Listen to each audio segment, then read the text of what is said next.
Today we're joining the nearly 2,000 Ayurvedic practitioners that are estimated to be in the United States. I got that number from Nama.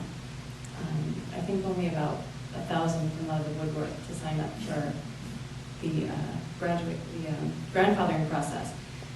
So that means that we fall in the 0.0008% of adults in the United States who have become Ayurvedic practitioners.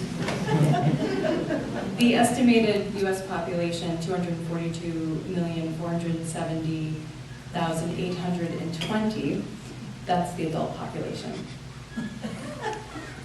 So the acupuncturists have us beat by 16,000 practitioners, chiropractors by 42,400, dietitians and nutritionists by 57,530, nurse practitioners by 190,000, and by medical doctors, 968,000.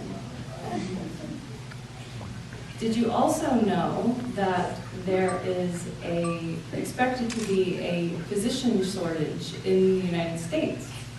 And the Institute of Medicine organized a panel in 2013 to brainstorm on ways to finance education for doctors because of this decline.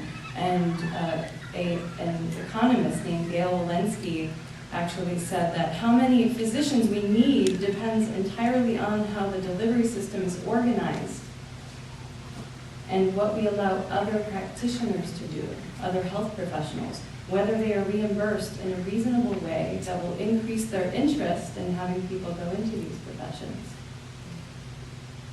So why does one become attracted to a topic that only 0.0008% of people in the United States have studied?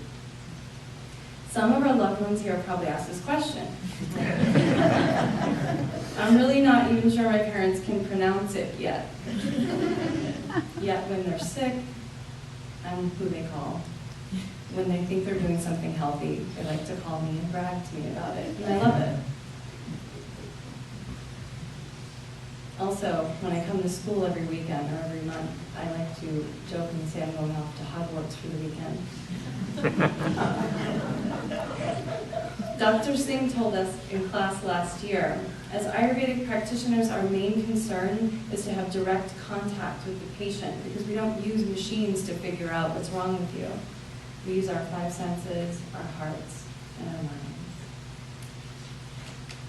So this, while modern medicine is moving to telemedicine, while the individual is becoming entranced by wearable technologies on the wrist, when everyone working in an office wants to work from home, when the obesity and diabetes rates are skyrocketing, it's no wonder people have lost the ability to listen to their bodies, the ability to listen to their intuition. Georgia O'Keeffe said, "Nobody sees a flower really. It is so small. We haven't time, and to see takes time, like to have a friend takes time."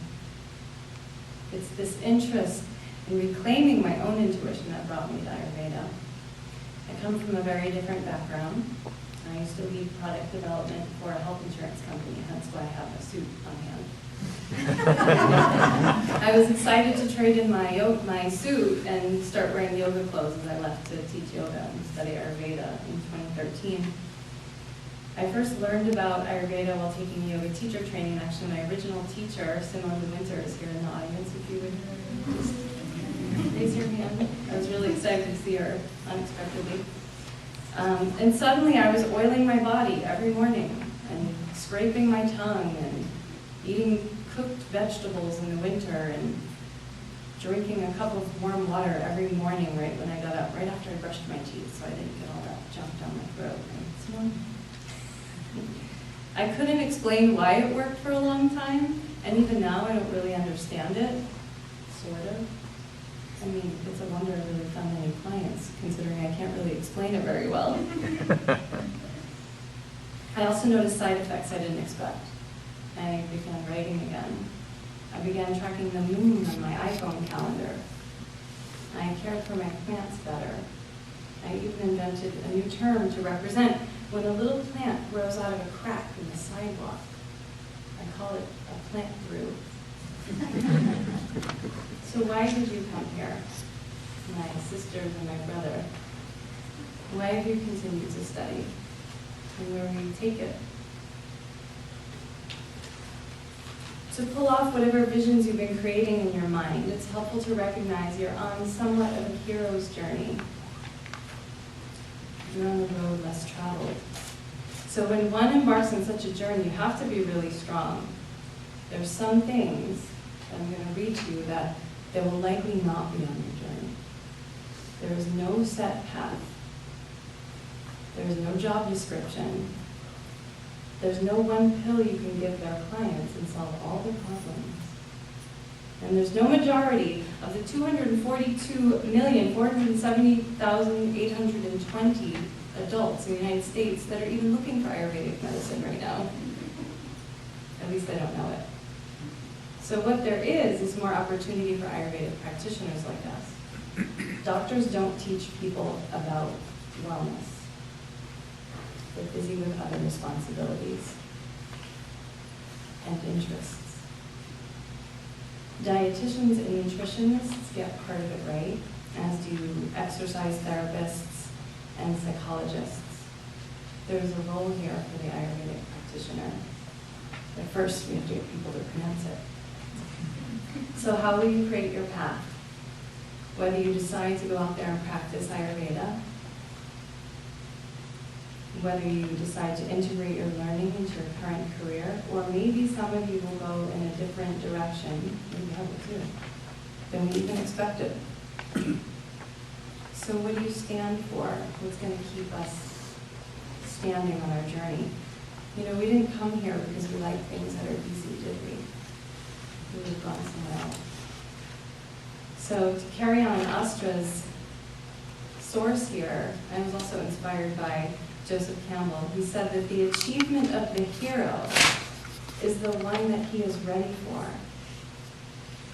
This happens when the landscape and the conditions of the environment match the talents of the hero. So in other words, the adventure that you're ready for is the adventure that you're going to get.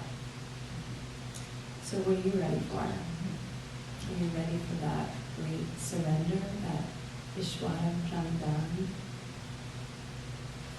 If you think you might be, then there's one word that you have to learn how to say over and over and over again.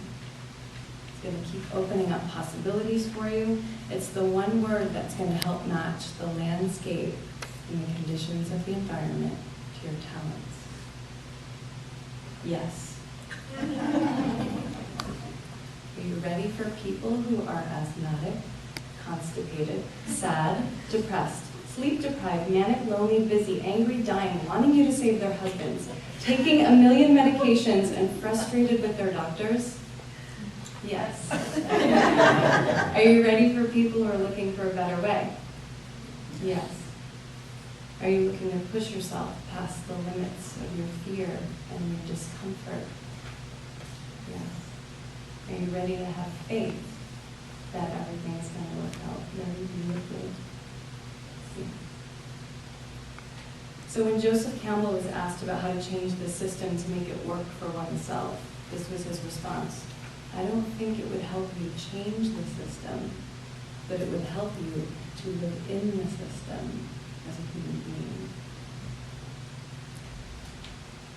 Is Ayurveda one of the professions that could help fill the gaps in the healthcare system, or will it continue to be practiced on the side by individuals who work two careers, Ayurveda and something else that pays the bills? Probably either way it ends up being part of the healthcare system, since we're all part of the healthcare system. But we can be an alternative, or we can integrate. The power lies in where we build our channels, where we say yes. You may even end up working with Western doctors. There are people who are like you who want this art, and there are people who are very different than you who want it too. Now you've seen Ayurveda work for your clients, you know it's working for you. Now we must package it up, each in our own way. The Jenna way, the Angie way, the Diego way, the Jennifer way, the Lena way, everybody's way. Because it would be a crime not to share anything that this country needs so badly. Go back to us all.